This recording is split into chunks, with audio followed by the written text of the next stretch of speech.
परमार्थ प्रसंग। जय ठाकुर, जय माँ। ओम शिव शिव शिव। स्वामी विरजानंद जी के सार गर्भित दिव्य उपदेश। अनधिकारी के प्रति परमार्थ सत्य की घोषणा नहीं की जा सकती है। दीक्षा से आध्यात्मिक जीवन का श्री गणेश होता है। प्रार्थना वह चट्टान है जिसके सहारे डूबता हुआ मनुष्य संसार सागर से त्राण पाता है। प्रेम में बाहरी हाव भाव गौण होते हैं, हृदय प्रधान होता है। ईश्वर के नामोच्चारण से उनके प्रति अनुराग होता है। अनुराग से भक्ति आती है। भक्ति का रूपांतर भाव में होता है और भाव की इतिश्री समाधि में होती है। श्रद्धा और तर्क का अविनाभाव संबंध होना चाहिए। प्रेम वह शासक है जो खड्ग का भय दिखाकर किसी को बस में नहीं करता। प्रेम वह सूत्र है जो देखता नहीं पर बांधता है जकड़कर। साधना का तात्पर्य ईश्वर को जानना मात्र नहीं है, किंतु स्वयं को ईश्वर बना लेना है। ध्यान का चरम लक्ष्य है आत्म साक्षात्कार।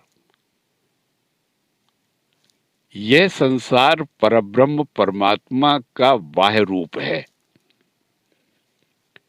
ईश्वर को आपने संसार में नहीं पाया तो फिर हिमालय की कंदराओं में भी नहीं पा सकते। अपनी बहिर्मुख प्रवृत्तियों को रोकिए और सबको अंतर्मुख कीजिए। जो बात आपके दिल में खटकती है वही तो अधर्म है। जो आपको सन्मार्ग से घसीट कर नीचे ले आए वही तो अधर्म है। परमात्मा पद को प्राप्त करने के लिए आपको सभी पार्थिव वस्तुओं का परित्याग करना पड़ेगा। संतोष से बढ़कर निधि नहीं है, सत्य से बढ़कर पुण्य नहीं, आत्मानंद से बढ़कर आनंद नहीं, आत्मा से बढ़कर अपना कोई मित्र नहीं। दृश्य और अदृश्य जगत का संयोजक है मानव। जो ईश्वर का साक्षात्कार कर चुका हो उसे भागवत कहते हैं। प्रकृति को सजाने में ईश्वर ने अपनी कला का परिचय दिया है। वैज्ञानिक जन अपने आविष्कारों से संसार को जोड़ते हैं, जबकि राजनीतिज्ञ जन अपने कलुषित विचारों से इसे खंड खंड करते हैं।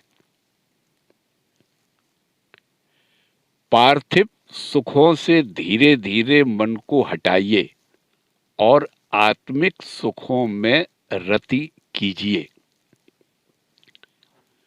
साधु की दृष्टि में आध्यात्मिक अग्नि होती है। यह आपके पापों को भस्मीभूत कर देती है।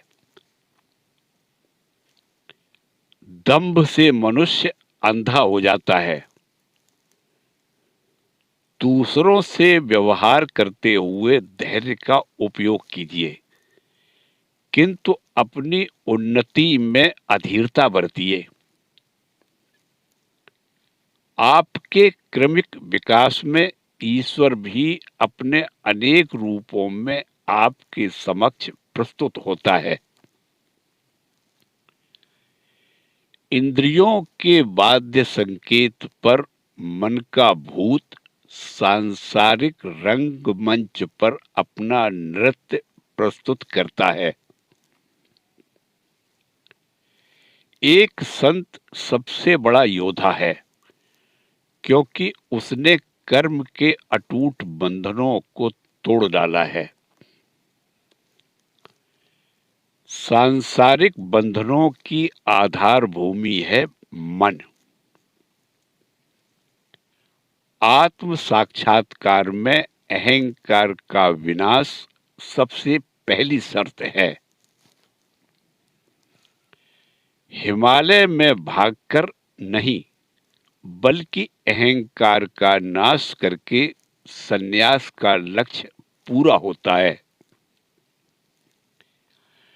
अपने को अंतर्मुख कीजिए, आपको अपरिसीम शक्ति के दर्शन होंगे।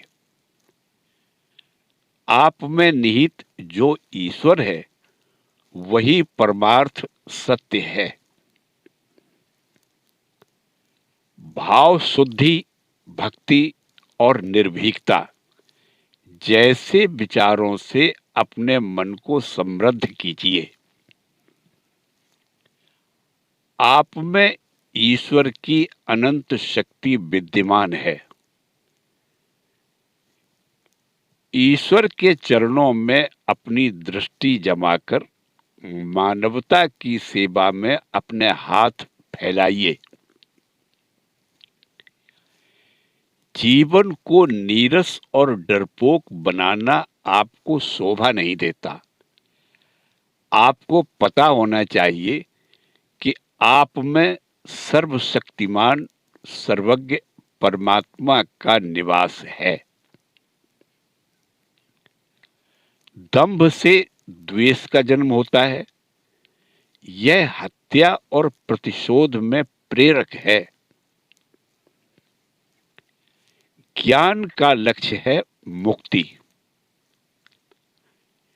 ज्ञान और वैराग्य आत्म साक्षात्कार तक ले जाते हैं। संसार की अपनी गति है, अपना लय है, कारण कि इसका प्रेरक है सर्वाधिक शक्तिमान परमात्मा। ब्रह्म सभी प्राणियों की उत्पत्ति का पारमार्थिक स्रोत है। जबकि मन, बुद्धि, चित्त और अहंकार का आत्मा में विलय हो जाता है, यह साधक की समाधि अवस्था होती है। माया, ईश्वर, जीव, जगत ये सभी ब्रह्म के नाना नाम रूप आदि हैं। बंधन और मुक्ति मन में रहते हैं, आत्मा में नहीं। त्याग वृत्ति में अपना हित चिंतन छोड़ देना चाहिए। अपना हित चिंतन छोड़कर ही आत्मनिष्ठा प्राप्त की जा सकती है। संसार में डूबते हुए उतराते व्यक्ति की रक्षा के लिए जैसे अचानक कहीं से नौका आ जाए, वैसे ही भवसागर में डूबने वाले के लिए पूर्वकृत पुण्य सहायक होते हैं। हरि का नाम स्मरण करके सभी दुखों से मुक्ति पाइए तथा अनुभव करके उनका साक्षात्कार कीजिए। विश्वास करके निश्चय कीजिए। आत्मानुभूति प्राप्त करके दूसरों में इसका वितरण कीजिए। आगे बढ़िए, ईश्वर की ओर आगे बढ़िए। निश्चय पूर्वक विवेक कीजिए। विकास पूर्वक विस्तार कीजिए। जिज्ञासा पूर्वक अनुसंधान कीजिए। जब आप वास्तविक स्वरूप को पहचान लेंगे तो ईश्वर और संसार की वास्तविकता को भी समझ लेंगे। सत्य के साक्षात्कार के बाद त्रिपुटी का लय हो जाता है।